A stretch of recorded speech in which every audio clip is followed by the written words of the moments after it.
ओम शांति। 30/9/1967 की वाणी चल रही थी। दूसरे पेज के मध्य में बात चल रही थी। सुप्रीम सोल तो एक है, उसे सुप्रीम फादर कहा जाता है। और कोई भी बच्चा अपने लौकिक फादर को सुप्रीम फादर नहीं कहेगा, क्योंकि एक ही फादर है जिसको सुप्रीम फादर कहा जाता है। सन्यासियों के तो बच्चे हैं नहीं जो बाप के हैं, और ये तो सभी आत्माओं का बाप है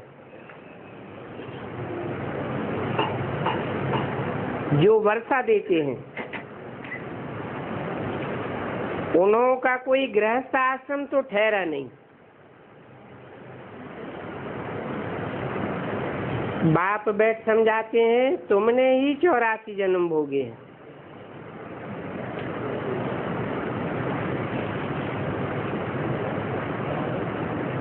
न उन्होंने भोगे हैं न इन्होंने भोगे हैं, तुमने ही 84 जन्म भोगे हैं।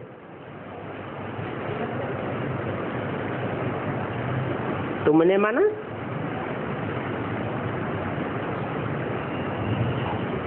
उन्होंने भी नहीं भोगे, इन्होंने भी नहीं भोगे, तुमने भोगे। तुमने का अर्थ क्या हुआ? तुमने अर्थात जो सन्मुख होकर बैठते हैं। सन्मुख में भी एक होता है स्थूल में सन्मुख, और दूसरा होता है अंदरूनी दिल से सन्मुख। दिल को दिल से राहत होती है। तो तुमने शब्द किसके लिए यूज हुआ?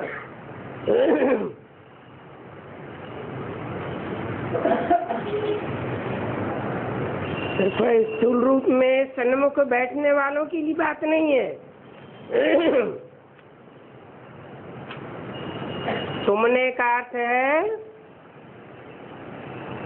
जिनके संकल्पों का बाप के साथ मेल खाता हो।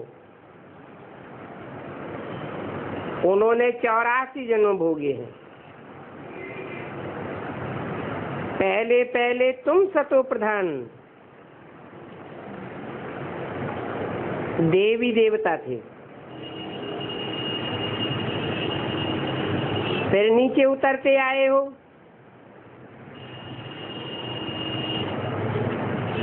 अभी तो अपन को सुप्रीम थोड़े ही कहेंगे।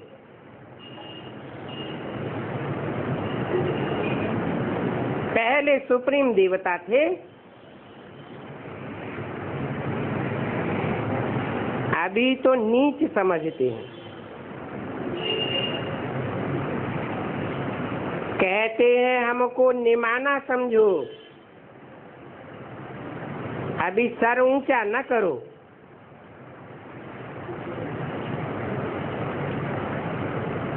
ऐसे ऐसे ये स्वामी भक्त सुनाते हैं। बाप बार बार समझाते हैं एक ही मूल बात कि अपने अंदर देखो, हमसे कोई विकारी कर्म तो नहीं होता है। कम से कम रात को जरूर पोता मिल निकालो। व्यापारी लोग पोता मिल निकालते हैं ना। गवर्नमेंट सर्वेंट किसका पोता मिल निकालेंगे? कुछ भी नहीं। तुम भी ज्ञान रत्नों के व्यापारी हो। इस ज्ञान मार्ग में भी व्यापारी तीखे जाते हैं। जो पढ़े लिखे ऑफिसर होते हैं वो इतना नहीं जाते हैं। क्यों? ऑफिसर इतना ऊंचे क्यों नहीं जाते हैं पुरुषार्थ में? क्योंकि उनके अंदर ऑफिसराना बू रहती है, औरों को कंट्रोल करने की।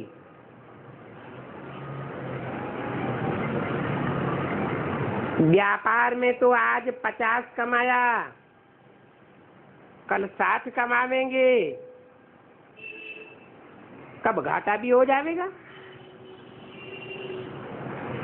और गवर्नमेंट सर्वेंट की तो फिक्स होती है।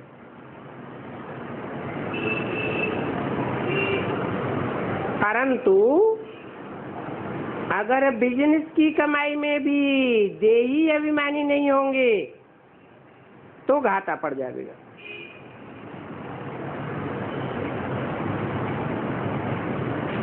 नौकरी वाले इतना ज्ञान नहीं उठा सकते हैं।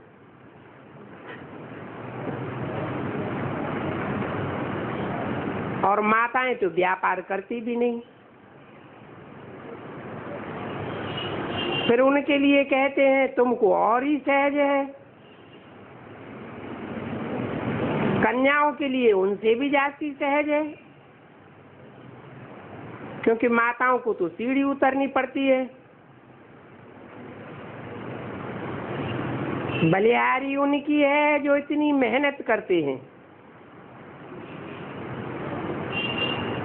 और कन्याएं तो विकार में गई ही नहीं है, तो फिर छोड़ेंगी क्या? पुरुषों को भी मेहनत लगती है, उनको कुटुंब परिवार की संभाल करनी पड़ती है। सीढ़ी जो चढ़े हैं सारी उतरनी पड़ती है। घड़ी घड़ी माया थप्पड़ मार दे गिरा देती है। अभी तुम ब्रह्मा कुमारी बनी हो। कुमारियां तो पवित्र होती है। सबसे जास्ती होता है पति का प्रेम।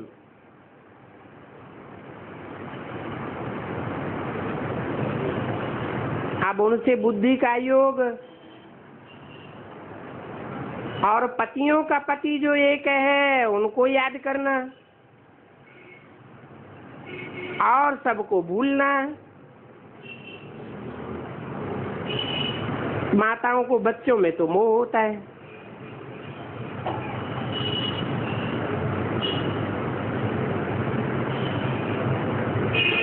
पति के बाद बच्चों में मोह शुरू होता है।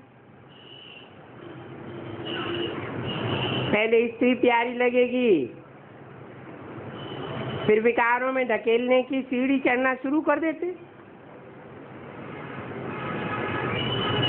कुमारी निर्विकारी है तो पूज्य मानी जाती है। तुम्हारा नाम भी ब्रह्मा कुमारियां हैं, तुम महिमा लायक बन सकती हो। बाप ही तुम्हारा टीचर भी है, तो तुम बच्चों को नशा रहना चाहिए। हमारा सुप्रीम बाप है, सुप्रीम टीचर है, ऐसा भगवान बाप जरूर भगवान भगवती ही बना देंगे। परंतु यहाँ ये भी समझाया जाता है कि भगवान तो एक ही है।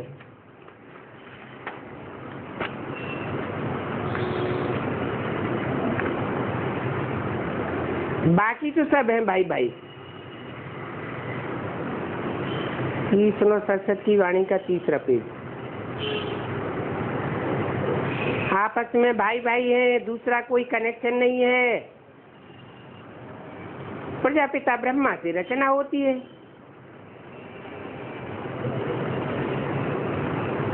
वो हुआ रचयिता।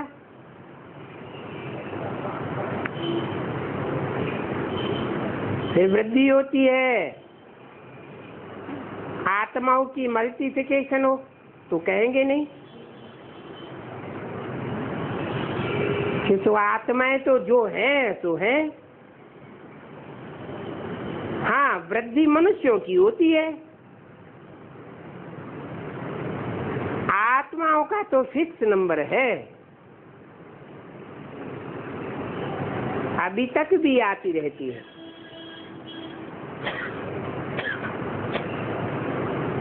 जब तक यहाँ आत्माएं आती रहेंगी, झाड़ बढ़ता जाएगा। ये मनुष्य सृष्टि का झाड़ है, और ऐसे भी नहीं कि ये मनुष्य सृष्टि का झाड़ पूरा सूख जाएगा। इनका बनियन ट्री से भेंट किया जाता है। बनियन ट्री में फाउंडेशन है नहीं, बाकी सारा झाड़ खड़ा हुआ है। तुम्हारा भी ऐसे है, देवी देवता सनातन धर्म का फाउंडेशन दिखाई नहीं पड़ता। हाँ कहेंगे कुछ न कुछ निशानी है जरूर, जो अभी तक भी मंदिर आदि बनाते रहते हैं। मनुष्यों को ये थोड़ा ही पता है कि देवताओं का राज्य कब था,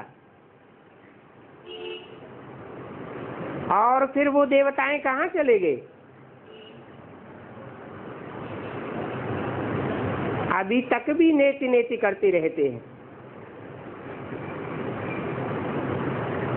और तुम बच्चों को ये नॉलेज है, तुम शंकराचार्य से पूछो, आप ये जिसकी पूजा करते हो ये लिंग कितना बड़ा है।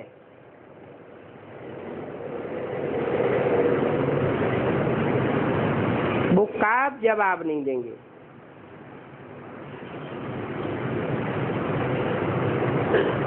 उनको थोड़ा ही मालूम है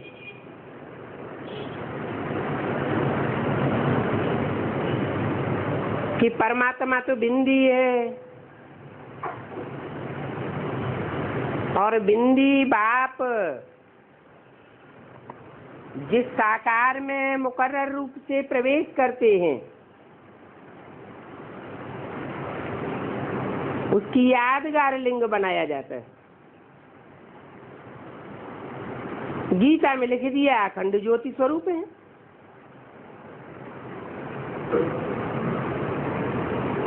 तो समझते हैं कोई स्थूल ज्योति होगी, अब है तो ये ज्ञान की ज्योति। सन्यासियों का तो किताबी ज्ञान होता है शास्त्रों का, उसे अखंड ज्योति तो नहीं कह सकते। और ये तो ईश्वरीय ज्ञान है।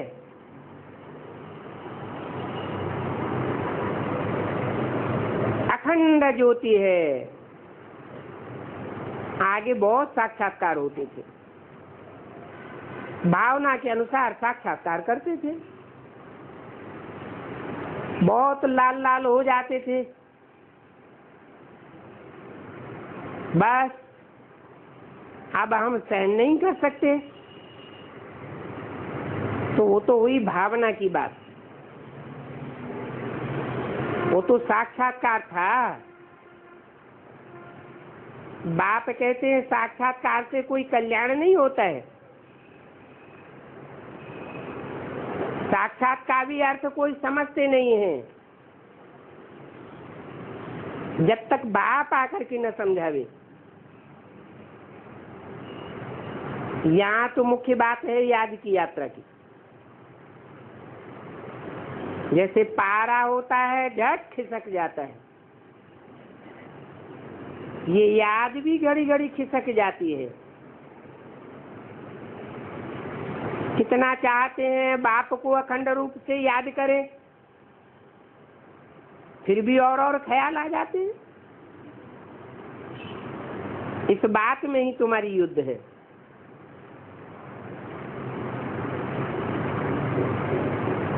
क्यों? क्योंकि अभी संगम युग में रील घूमती है। पाप कर्म फट से नहीं मिट जाएंगे, नहीं, 63 जन्मों की रील घूमते घूमते पाप भस्म होते होते समय लग जाता है। कर्मातीत अवस्था हो जाए तो फिर ये शरीर का भान ही न रहे। शरीर अलग और आत्मा अलग भासती रहे, फिर तो नया शरीर चाहिए। ये पुराना 5 तत्वों का चोला तो चलेगा नहीं। तो जब तक नया शरीर न मिले तो सूक्ष्म वतन की स्थिति में ठहर जाते हैं।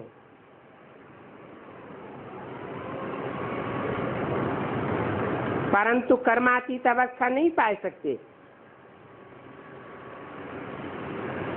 फिर तो उनको सतयुगी शरीर चाहिए।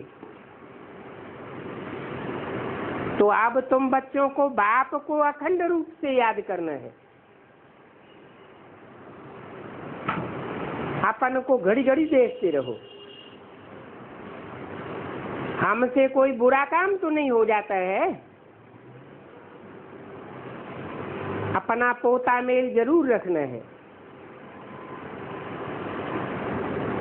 जो व्यापारी लोग हैं वो जल्द साहूकार बन सकते हैं, क्योंकि लेन देन करने की आदत है ना। वो साहूकार तब बनते हैं जब गवर्नमेंट को ठगते हैं, तो गवर्नमेंट के बहुत लोग उनको पकड़ते भी है।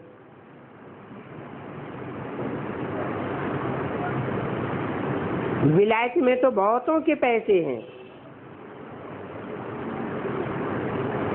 समझते हैं वहां हमारी सेफ्टी रहेगी पैसों की।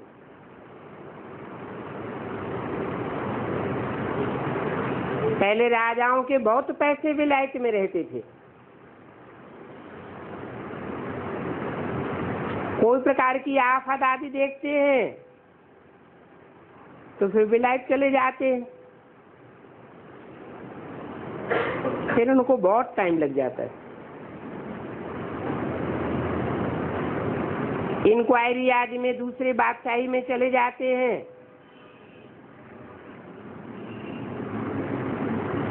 तो देखो बाप के पास भी जो नॉलेज है वो तुमको दे रहे। बाप कहते हैं कि मेरी आत्मा में ये ज्ञान सदा काल नुदा हुआ है।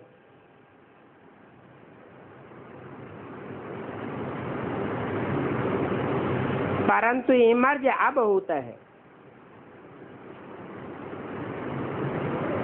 हूबहू वही ज्ञान देंगे जो कल पहले ज्ञान दिया था, और बच्चों को ही समझावेंगे।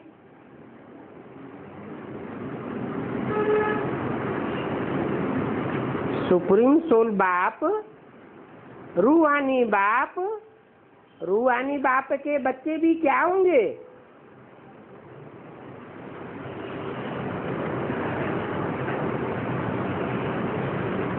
रूहानी स्टेज वाले ही होंगे। हूबहू वही ज्ञान दिया जो कल पहले दिया था। तुम ही इस सृष्टि चक्र को जानते हो।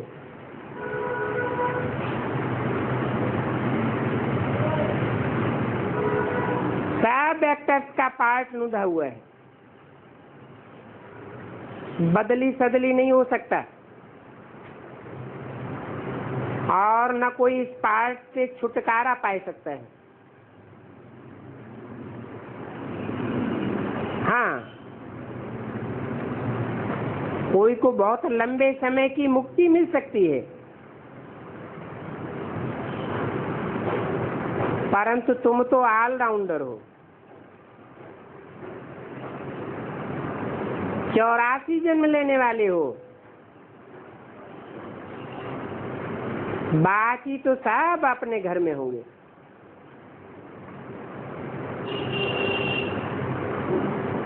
फिर पिछाड़ी में मच्छरों से दशा आते जाएंगे।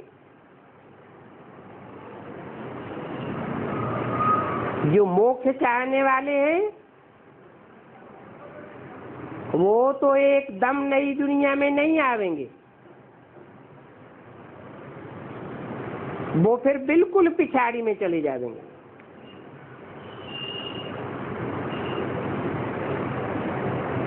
ज्ञान कब सुनेंगे नहीं। मच्छरों सदस्य आए और गए। तुम तो ड्रामा अनुसार पढ़ते रहते हो, जानते हो बाबा ने 5000 वर्ष पहले भी ऐसे राजयोग सिखाया था, और फिर तुम औरों को भी समझाते हो कि शिव बाबा ऐसे ऐसे कहते हैं। तुम जानते हो कि हम कितने ऊंच थे और अभी कितने नीच बने हैं। अभी बाप हमको फिर ऊंच बनाते हैं। बाप ऊंच बनाते हैं तो ऐसा पुरुषार्थ भी करना चाहिए। यहाँ तुम आए हो रिफ्रेश होने के लिए, इसका नाम ही पड़ा है मधुबन।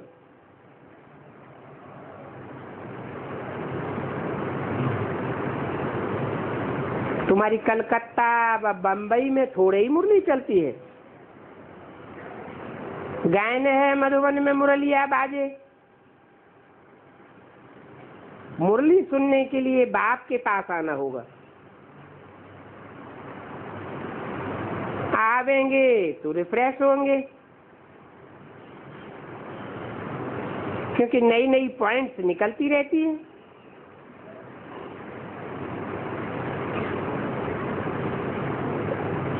इस बात को तुम सन्मुख सुनने में फील करते हो।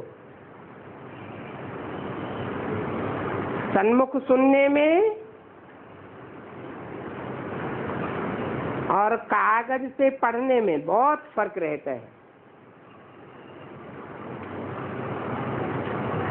आगे चल करके बहुत पार्ट देखेंगे।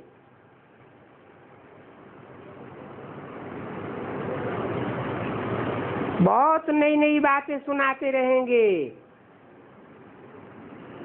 बाबा पहले ही अगर सब सुनाए देवे तो सारी टेस्ट निकल जावे। आज से ज्ञान इमर्ज होता जाता है। एक सेकंड न मिले दूसरे से। बाप आए ही है रूहानी सेवा करने के लिए,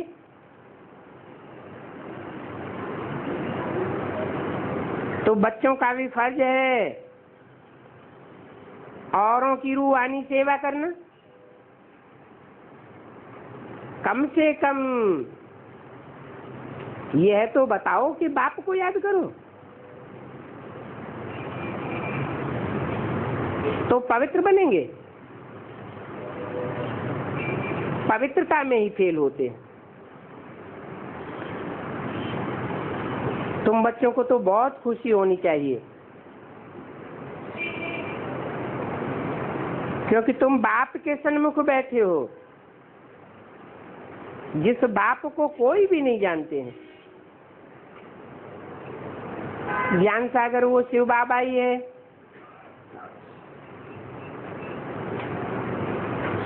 उसकी याद करना चाहिए। योग अक्षर निकाल देना है। शिव बाबा का ये रथ है, यहाँ इसका रिगार्ड न रखेंगे तो धर्मराज द्वारा बहुत सजा खानी पड़ेगी। बड़ों बड़ों का रिगार्ड तो रखना है ना। आदिदेव का कितना रिगार्ड रखते हैं।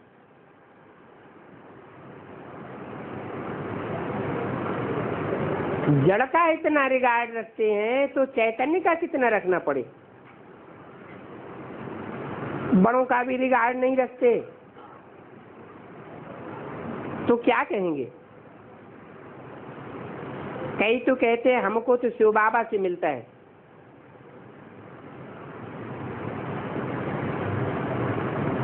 हम तो शिव बाबा को ही मानेंगे।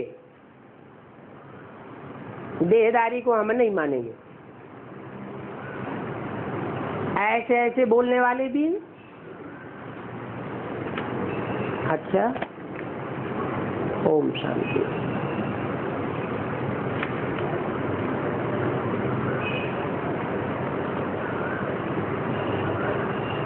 ये है रात्रि क्लास 30/9/1967 का। बाप जो इतना समझाते हैं, जो फिर और कुछ समझने का रहता नहीं है।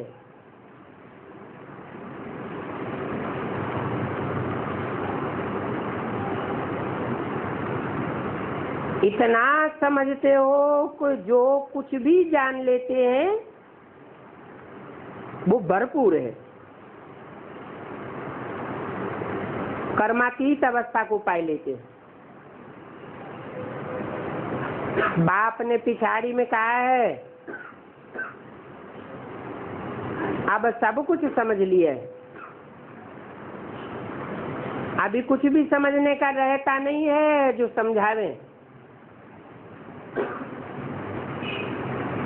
अभी समझा जाता है जो समझाने का है।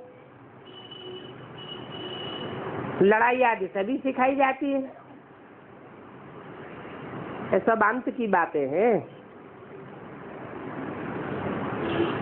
जो कहते हैं सब कुछ समझ लिया, आदि मध्य अंत का राज समझा लिया, बाकी समझने का कुछ भी नहीं है।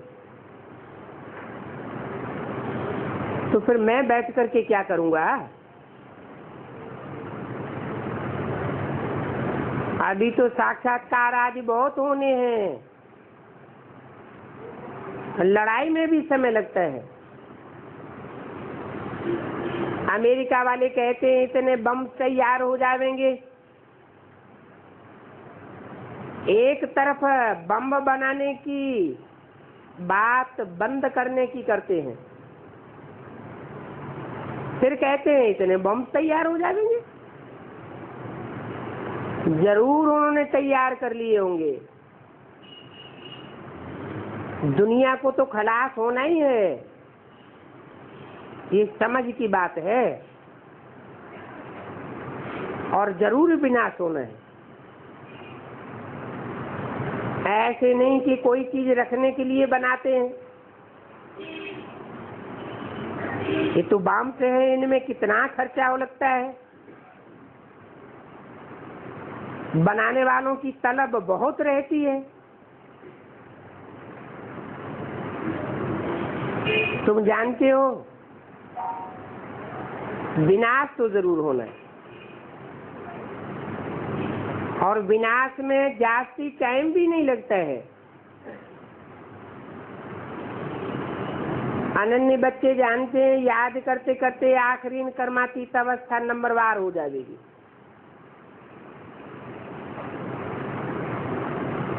पिछाड़ी में तुमको बहुत साक्षात्कार होंगे। अभी तो तुम्हारी बुद्धि में है सतयुग में क्या होता है और क्या होना है, त्रेता में क्या होता है। जो अच्छी रीति पुरुषार्थ करते हैं, विचार सागर मंथन करते हैं कि कोई को कैसे समझावें, उनकी बुद्धि में ज्ञान टपकता रहता है।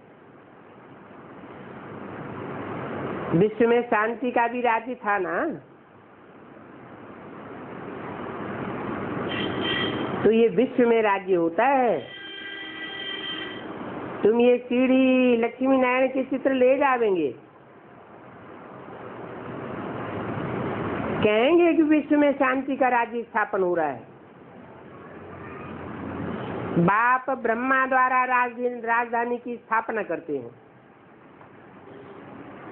ब्रह्मा तो जरूर चाहिए, बाकी अनेक धर्मों का विनाश होगा। ये बहुत इजी बात है। आखिरीन ये सन्यासी भी तुम्हारे चरणों में झुकेंगे।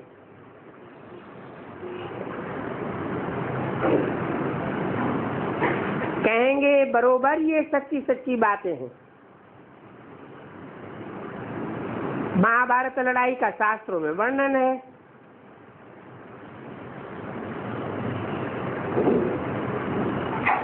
महाभारत के साथ गीता का ताल्लुक है।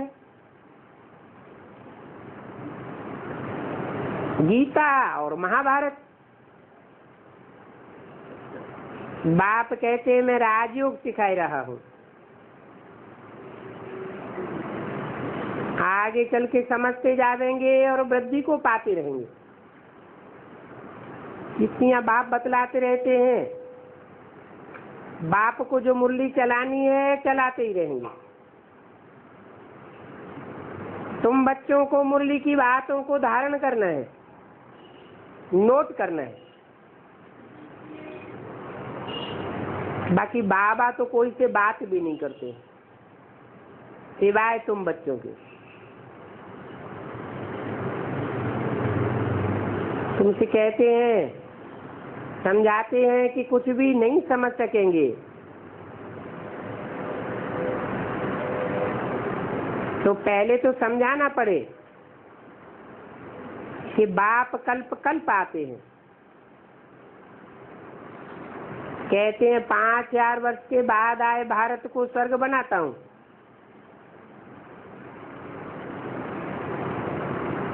महाभारत युद्ध 5000 साल पहले हुआ था ना।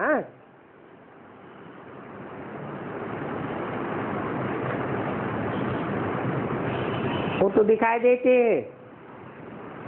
महाभारत युद्ध हुआ, 5 पांडव बचे, फिर कुछ भी दिखाते नहीं। अभी बाप बताते हैं कि भारत में इन्हों का राज्य था तो सुखधाम था। बाबा सुनाते हैं उस रीति चक्र के राज को समझाते हैं।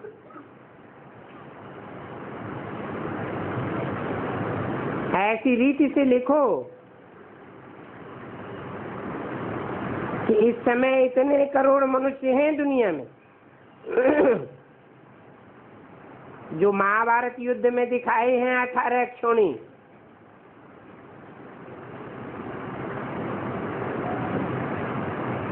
उन्होंने तो हाथी घोड़े पैदल सवार सब मिला के दिखाई दिए। वास्तव में 18 क्षोणी इस समय की बात है, मनुष्यों की। सतयुग में तो बहुत थोड़े होंगे। फिर रचयिता और रचना की चक्र का राज समझाते हैं, चित्र भी बनाते रहते हैं। नए नए चित्र बनाए, ऐसा समझावे जो समझे कि हम भारतवासी 84 जन्म लेते हैं।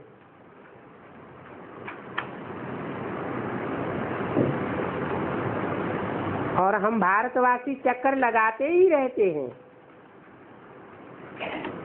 ऑलराउंड पार्ट बजाते हैं। भारत कैसे हेल था, फिर कैसे हेवन बनता है, ये अच्छी रीति समझाना। अभी हेल है, सभी नरकवासी हैं, भारतवासी भी नरकवासी हैं। बाप आए हैं, ब्रह्मा कुमारियों द्वारा भारत को स्वर्ग बनाए रहे हैं। और ये एम ऑब्जेक्ट कितनी क्लियर है। बाबा को बहुत खुशी होगी। दिल्ली में 5 म्यूजियम हो तो कोई बड़ी बात नहीं है।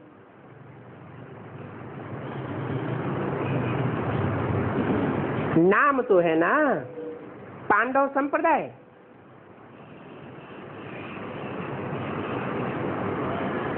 नाम पड़े हुए हैं, पांडव कौरव। ताज तो कोई को भी नहीं है। ये है गीता। गीता कोई नहीं जानते।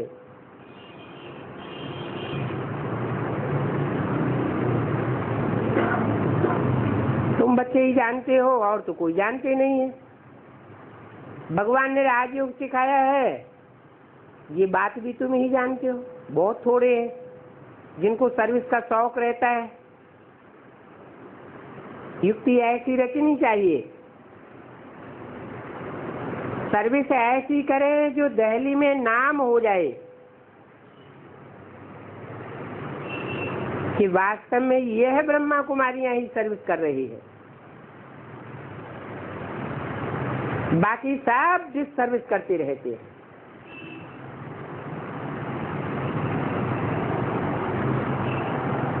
तुम्हारा नाम बाला हो जाएगा।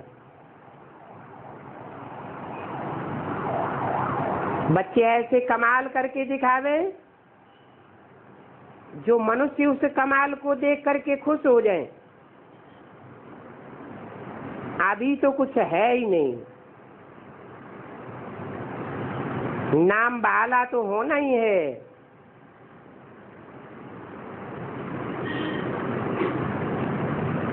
इस समय सभी बच्चों में नंबर 1 बच्चा यह इंद्र है, जो नंबर 1 जा रहा है।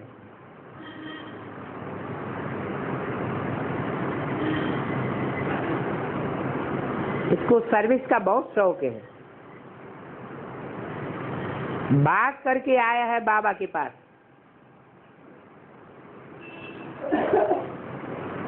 इनको बहुत बहुत उमंग है।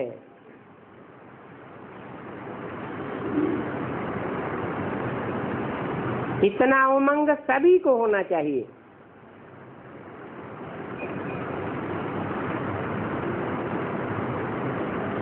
सारी दिल्ली में ये लक्ष्मी नारायण के चित्र उठावेंगे।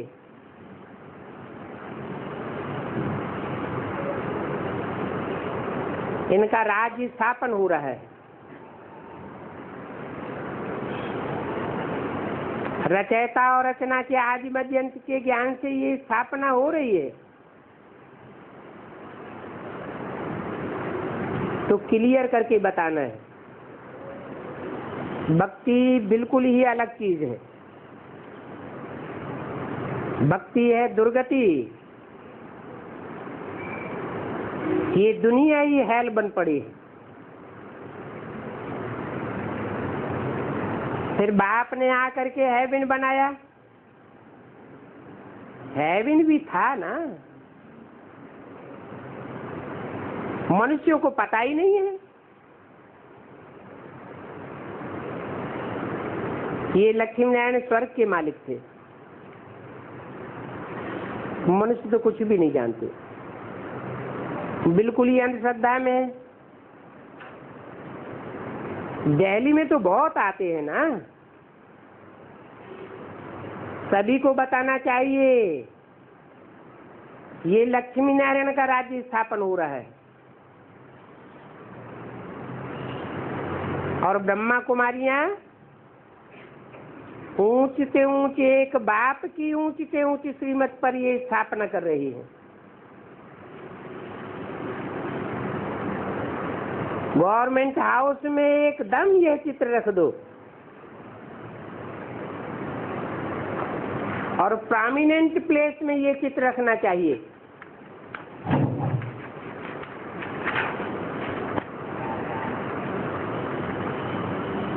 ठीक 9 सरस्वती वाणी का दूसरा पेज। बच्चों में बहुत सर्विस का शौक होना चाहिए, भागना चाहिए। इनको सर्विस का बहुत फिक्र है। इनको है। अरे अभी तो बताया नाम है इंद्र को। कहाँ का था,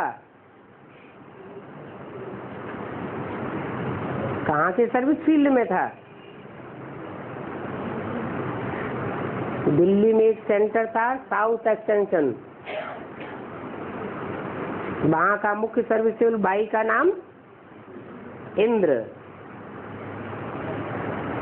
और किसी को इतना फिक्र नहीं दिखता है।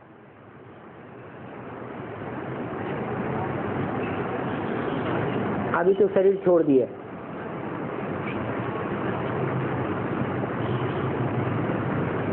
नाम निकल जाएगा तो जमीन आदि भी छोड़ देंगे।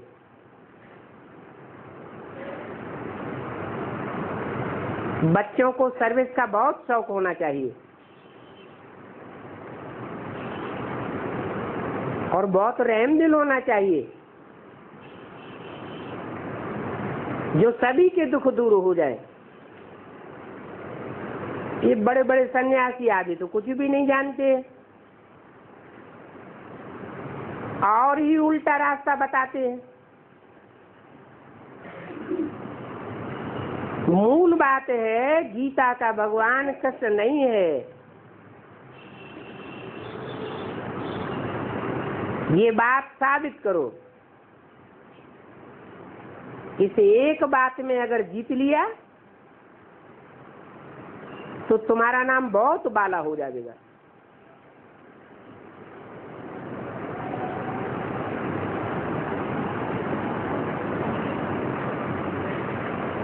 बाबा के सामने कौन सा बच्चा बैठा है?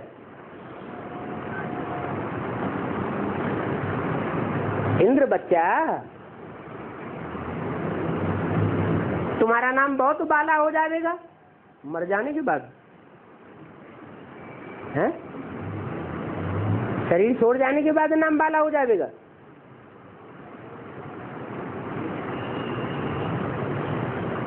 गीता का बहुत मान है,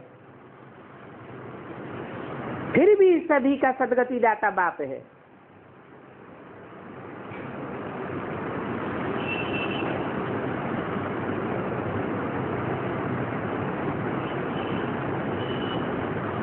ये अमूल्य खजाना है। बाबा लिखते भी हैं तुम अभी सुखधाम के पदम पति विश्व के मालिक बन रहे हो, तो तुमको पढ़ाई में ध्यान देना चाहिए। सभी पॉइंट्स याद ना आए तो भी 84 का चक्र पूरा होता है। अभी याद करते करते हम पवित्र मन शांति धाम घर जाए पहुंचेंगे, फिर सुखधाम में आवेंगे। ये याद करना तो बहुत सहज है। अभी पुरानी दुनिया से हमारा वैराग होता है। पुरानी दुनिया है दुखधाम, जाना है हमें सुख शांति धाम, फिर आवेंगे सुखधाम में। और तो कहाँ बुद्धि भागना ही नहीं है। जितना हो सके भविष्य के लिए जमा भी करना है। दान पुण्य करते हैं, दूसरे जन्म के लिए जमा हो जाता है। परंतु यहाँ तो डायरेक्ट बाप आया हुआ है 21 जन्मों की कमाई देने के लिए। ये है युक्ति युक्त दान। पाप आत्मा को देने से फिर पाप चढ़ जाएगा। जब परमात्मा बाप आया हुआ है तो हम पापात्माओं को दें ही क्यों? उनके साथ हिसाब किताब क्यों बनावे? अज्ञान काल में भी दान संभाल के दिया जाता है। तामसी दान न बन जावे। ये तो भारत को स्वर्ग बनाना है। भारत को नरक से स्वर्ग बनाने के काम में ये दान काम आता है। उसके लिए तुम ही बाप के मददगार बनते हो। जितना जितना मददगार बनेंगे, दैवी गुण धारण करेंगे, तो तुमको उच्च मर्तबा भी मिलेगा।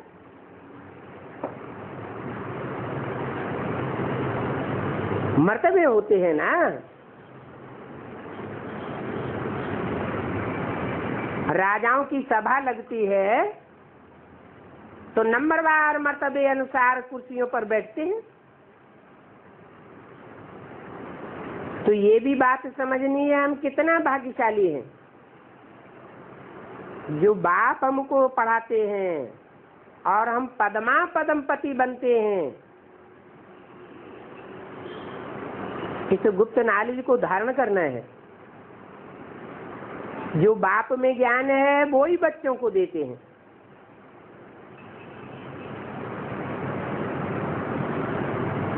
बाप की आत्मा तो सदैव पवित्र है, सदैव शांत है,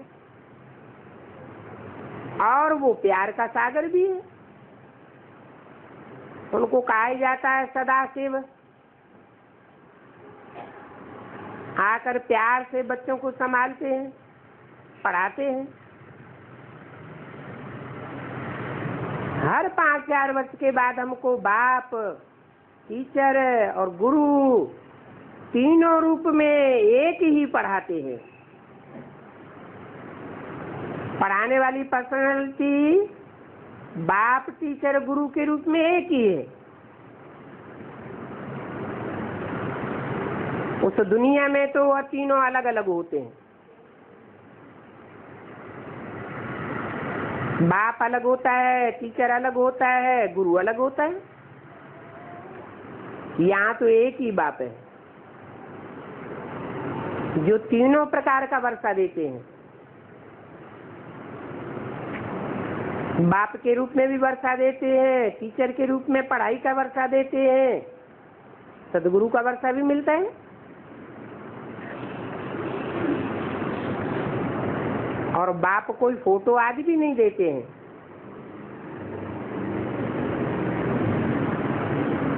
सिर्फ कहते हैं मैं तुम्हारा बाप हूँ,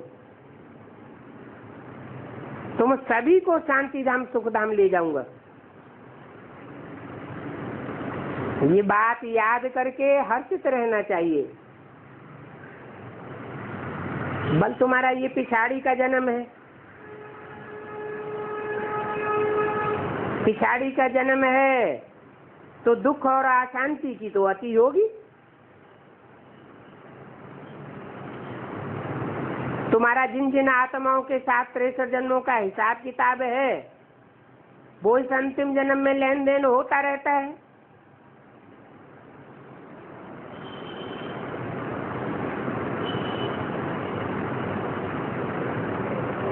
एक दो को धोखा तो सभी देते हैं ना। बाप समझाते हैं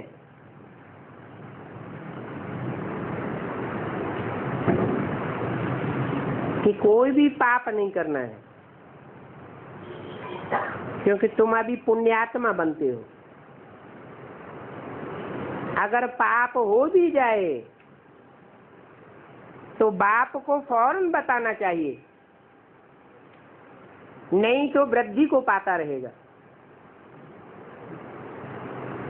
बच्चों को मालूम ही नहीं पड़ता है हमने पाप किया है,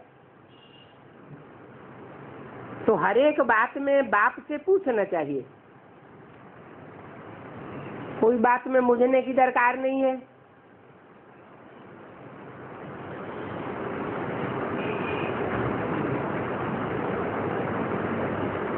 सच्ची सच्ची फिल्म सभा ये है, और एक ही फिल्म है 5000 वर्ष की। इस फिल्म पर भी बाबा समझावेंगे।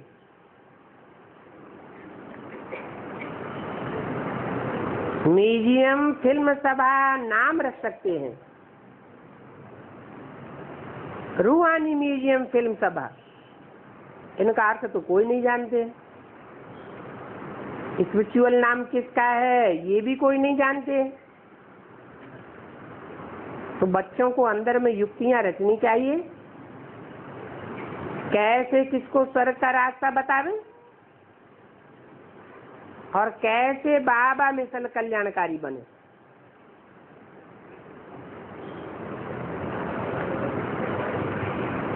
तुम्हारे साथ बाप मददगार है,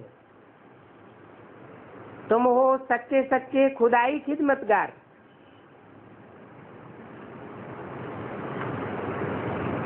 तो तुमको ये फिक्र होनी चाहिए, हम गुप्त सेना हैं, हम भारत को कल्प कल्प स्वर्ग बनाते हैं।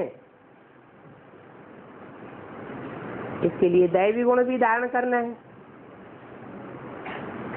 इसलिए चार्ट रखना अच्छा है, किसी को दुख तो नहीं दिया, कितना बाप को याद किया। और सभी नशों में तो नुकसान है। एक नशा बाप को याद करने का रहना चाहिए। तुम जानते हो भक्ति मार्ग में तो बहुत याद किया है, बिना जाने याद किया। अभी बाप कहते हैं, मैं तो प्रैक्टिकल में आया हुआ हूँ। तुम भी कहते हो, हम भी वही हैं, और आप बाबा भी वही हो। हम आपसे स्वर्ग का वर्षा लेते हैं, तो इसमें गफलत मत करो। जास्ती सर्विस करने वाले पद भी जास्ती ऊंचा पावेंगे। सर्विस के आधार पर ही पद बनेंगे। सर्विस का रिजल्ट भी देखा जाएगा। ऐसे नहीं कोई सर्विस का दिखावा तो बहुत करता हो, बहुत एडवर्टाइजमेंट करता हो, परंतु रिजल्ट कुछ भी ना आवे तो ऊंच पद मिलेगा क्या? वास्तव में विश्व की सच्ची सच्ची सेवा तुम करते हो। तुम्हारी सेवा भी गुप्त है। दान मान पद पुरुषार्थ आदि सब गुप्त है।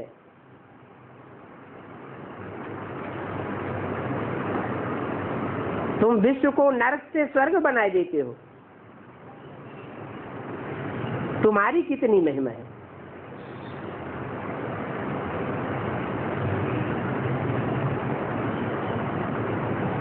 बाप कहते हैं रहम मांगो नहीं, अपने पर आप ही रहम करो। माया बड़ी दुस्तर है।